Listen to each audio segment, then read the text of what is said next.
Hi students, तो अब हम आते हैं हमारे एक्सरसाइज 8.1 के 6 क्वेश्चन में। तो जो पिछले 5 क्वेश्चन है वो मैं 5 वीडियोस में बता चुका हूं आपको। तो 6 क्वेश्चन है हमारे पास। If angle A and angle B are acute angle, acute angle मतलब 90 डिग्री से कम है, such that cos A equal to cos B, then so that angle A angle B. तो ऊपर के हमने 5 क्वेश्चन कह लिए, वो बेसिकली पंडित जी पे आधारित थे, मतलब पंडित बद्री प्रसाद हा बोले, वैसे ये भी उसी पे आधारित है, पर थोड़ा सा इसने ट्विस्ट डाल दिया। तो ये है, तो करते हैं हम अगला क्वेश्चन। तो है हमारे पास, if angle A and B are acute angle such that cos A and cos B equal है, then so that angle A और बी। ठीक है, तो हम मान लें एज्यूम ही करते हैं एक तरह से, कोई ये ट्राइंगल एबीसी है, ठीक है। तो उसमें वो कह रहा है कि जो angle A and B are acute angle, तो ये कोई एंगल ए होगा और ये कोई मान लो एंगल बी है, और ये सी पे 90 डिग्री है इसमें, ठीक है। अब दोनों 90 डिग्री से कम है, ठीक है। ये कोई राइट एंगल ट्राइंगल है जिसपे एंगल ए है, और ये पंडित जी हमें क्या कहते हैं, पंडित बद्री प्रसाद हा बोले, ठीक है। पंडित बद्री प्रसाद हा बोले। अब इसमें कोस ए और कोस बी, तो ये बात है हमारे पास कोस ए और बी के लिए, ठीक है। अब कोस क्या होता है हमारे पास, कोस सिर्फ कोस की बात करें, कोस हमारे पास होता है, कोस हमारे पास क्या होता है, बेस अपॉन हाइपोटेनियस, ठीक है। कोस हमारे पास होता है बेस अपॉन हाइपोटेनियस, ठीक है। अब इसमें वो अपोजिट साइड वाला कंसेप्ट आपको थोड़ा ध्यान में देखना होगा।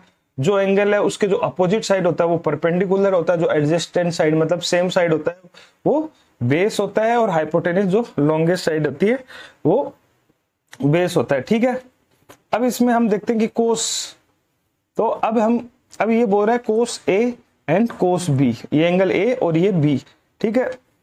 इसके लिए हमें करना है, तो ठीक है। तो सबसे पहले लिखते हैं कोस ए, क्योंकि हमें पता है कोस क्या होता है, बेस अपॉन हाइपोटेनियस, ठीक है। बेस क्या है इसमें, एंगल बी के में, बी में बेस क्या है, जो एडजेस्टेंट साइड है ये बेस अपना है, तो ये बी सी इसका बेस हो गई, हाइपोटेनियस जो लॉन्गेस्ट साइड है हो गई ये बेस हो गई, ये कोस ए के लिए हो गया, ठीक है,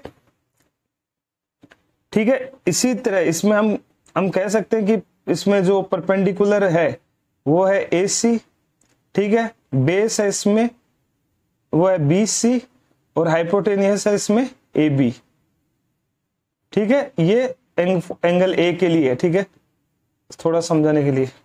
फिर अब वो कह रहा है कोस बी,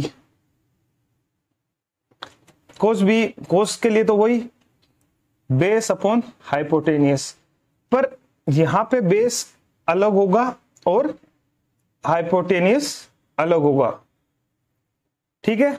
और सॉरी, ये एंगल बी के लिए होगा, मैंने गलत बोल दिया, ये एंगल बी के लिए, यहाँ पे एंगल बी लिया है, तो ये अब इसके अपोजिट साइड ये परपेंडिकुलर ए सी, और अब यहाँ पे कोस ए के लिए बात करेंगे, ठीक है। कोस ए के लिए देखो ऐसे कंफ्यूजन हो जाती है, कोस ए के लिए तो ये कोस है, इसके जो अपोजिट साइड है वो क्या परपेंडिकुलर है, तो हम पहले ये लिख लेते हैं, इसका जो परपेंडिकुलर है वो है बी सी, एडजेस्टेंट साइड बेस ए सी और हाइपोटेनियस ए बी,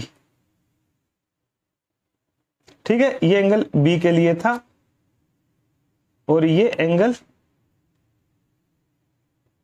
ए के लिए, ठीक है। तो अपने पास बेस क्या है इसमें, ए सी, और हाइपोटेनियस क्या है हमारे पास, ए बी, ठीक है। ये एंगल ए और ये एंगल बी। अब इसमें हम क्या देखते हैं, हम देखते हैं base upon hypotenuse, base upon hypotenuse कह सकते हैं इक्वेशन 1 और इक्वेशन 2 से ये दोनों सेम है, ठीक है। तो हम ऐसे लिख सकते हैं इसको, B C upon A B equal to A C upon A B, ठीक है। ए बी से ए बी कट गया तो ये आ गया B C equal to A C.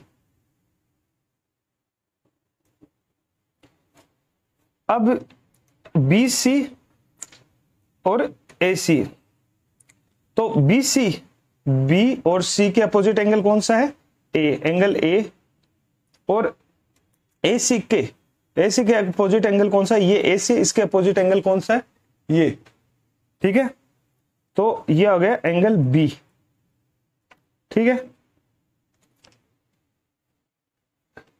Angle B. तो इससे ये प्रूफ हो गया, क्यों हो गया, equal side to opposite angle are equal. ये हमने एक थ्योरम मतलब पिछली क्लास में पढ़ी थी, इक्वल साइड